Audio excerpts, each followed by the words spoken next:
Consumer से पैसा तो पूरे डेटा का लिया जाता है, लेकिन ये अनयूज डेटा, जो बचा हुआ डेटा होता है, ये एक्सपायर हो जाता है जैसे दिन समाप्त होता है। मैक्सिमम डेटा मंथली प्लान में कंज्यूम होता है। इसके चलते आज टेलीकॉम ऑपरेटर डेली की डेटा लिमिट वाला प्लान पुश करते हैं। दिन के अंत पे आपका जितना जीबी डेटा बच गया वो अगले दिन के आपके डेली के डेटा पैक में जोड़ा जाए, वैलिडिटी के साथ समाप्त ना हो। सवाल अब सिर्फ डेटा का नहीं है सर, ये कंज्यूमर राइट्स का सवाल बन चुका है।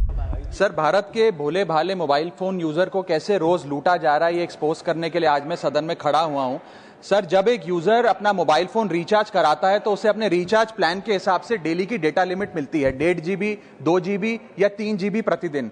लेकिन ये डेली की डेटा लिमिट जो होती है रात 12 बजे समाप्त हो जाती है जैसे ही दिन खत्म होता है, और ये अनयूज डेटा जो है ये फोरफिट हो जाता है। ये अगले दिन रोल ओवर या नेक्स्ट डे कैरी फॉरवर्ड नहीं होता है। कंज्यूमर से पैसा तो पूरे डेटा का लिया जाता है, लेकिन ये अनयूज डेटा, जो बचा हुआ डेटा होता है, ये एक्सपायर हो जाता है जैसे दिन समाप्त होता है। सर, फर्ज करिए कि महीने की शुरुआत में आपने अपनी गाड़ी में 20 लीटर पेट्रोल भरवाया, महीने के अंत तक 15 लीटर पेट्रोल कंज्यूम हो गया, 5 लीटर बच गया, तो क्या महीने के अंत पे पेट्रोल पंप वाला आकर आपको कहता है कि 5 लीटर पेट्रोल वापस कर दो क्योंकि उसकी वैलिडिटी समाप्त हो गई? नहीं, क्योंकि आपने पैसा पूरे 20 लीटर का दिया है। ठीक इसी तरह जितने डेटा का पैसा हमसे लिया जाता है उतना डेटा हमें यूज करने दिया जाए, वो एक्सपायर ना हो। ये हमारे मेहनत के पैसे से खरीदा गया डेटा है। और सर, चालाकी देखिए, आजकल के रिचार्ज प्लान्स में डेली की डेटा लिमिट होती है, मंथली की डेटा लिमिट नहीं होती, क्योंकि मंथली की डेटा लिमिट के अंदर मैक्सिमम डेटा की खपत का कंज्यूम करने की प्रोबेबिलिटी यानी कि संभावना ज्यादा होती है। एक महीने के भीतर या मान लीजिए 4-7 दिन कोई व्यक्ति व्यस्त है या बीमार है,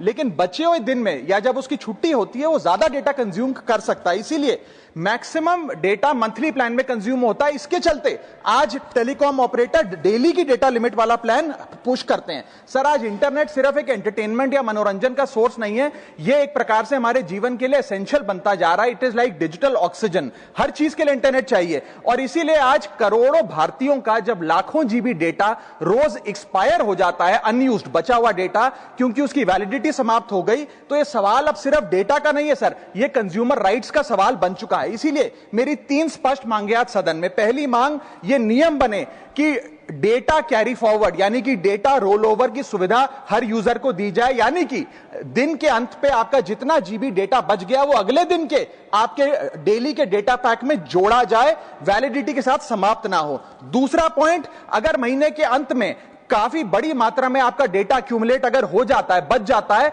तो यूजर को ऑप्शन दिया जाए कि इस डेटा की वैल्यू का एडजस्टमेंट वो अपने रिचार्ज प्लान के अगेंस्ट कर सके, यानी कि अगले महीने वो जितने वैल्यू की रिचार्ज कराता है उसमें से छूट मिले, डिस्काउंट मिले अनयूज डेटा की मार्केट वैल्यू के अनुसार। जैसे कि बिजली की खपत आप जितनी करते हैं, जितने यूनिट, उतना ही पैसा भरते हैं, ठीक उसी तरह जितने जीबी डेटा कंज्यूम करें उतना ही पैसा वसूला जाए, उससे ज्यादा ना वसूला जाए। और थर्ड नियम जो बनना चाहिए वो ये है कि अनयूज डेटा को आपका डिजिटल एसेट माना जाए, और जिस प्रकार से हम पैसा ट्रांसफर कर सकते हैं, डेटा ट्रांसफर अलाउड होना चाहिए। यानी कि यदि आज मेरा कुछ बचा हुआ डेटा है डेली पैक के अनुसार, मैं अपना बचा हुआ 1-1.5 GB अपने परिवार वालों को ट्रांसफर कर सकूं। बात कर रहा हूं सर।